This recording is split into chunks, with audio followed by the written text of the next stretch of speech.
Eni prav ne vejo več, kaj bi naredili, da bi bil njihov otrok poseben. Eni grejo celo toliko daleč, da ne cepijo svojega otroka. Kaj za fak razmišljaš? A imaš tako eno agendo v glavi? Ok, nenavadno ime Ma. Ok, jedo bo sam vegansko hrano. Pizda neki fali, neki, že vem, ošpice. Meni se prav smilijo ti otroci, ko dobro veš, da bo, ne vem, do 10. leta bo na maminem mleku, pol bo prešal to na sojeno. What the fuck, ej? Jaz polno teh mamic spolom na Facebooku, sam to, da se lahko pizdim, veš. Zadnjič ena napisala, danes Filip Lev spet ni želel iti v šolo in smo ostali doma. Filip Lev je rekel, da me ima rad. Filip Lev me kuje v zvezde. Jaz izberem to in si mislim, Filip Lev te drka v glavo, pošel ga v šolo. Pošel ga v šolo, preden odraste v morilca. Z ošpicam.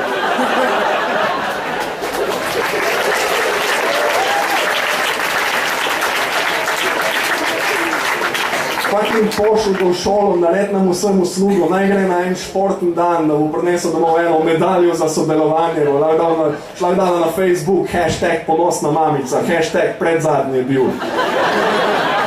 Tega tudi ne štekam. A ne bi včasih ves point teh športnih dni, da si ugotovil, da so trije dovolj dobri za medaljo, tisti pa preslab?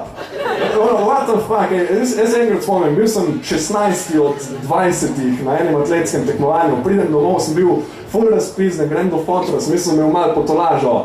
Še zdaj se spomnim, kaj mi je rekel. Ja, slab si. Tu si preštora za te stvari, ti imaš dolge roke, probi ping-pong pa nekaj, ne? Jaz sem probal ping-pong s fotrom, sem mislil, da me je okej naučil.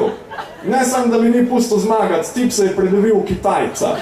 Ti one za peršanje me dalo, bam, na nuli me obrno, ven so se sam solze ulile, ampak, Filip Lev tega nikoli ne bo izkusil.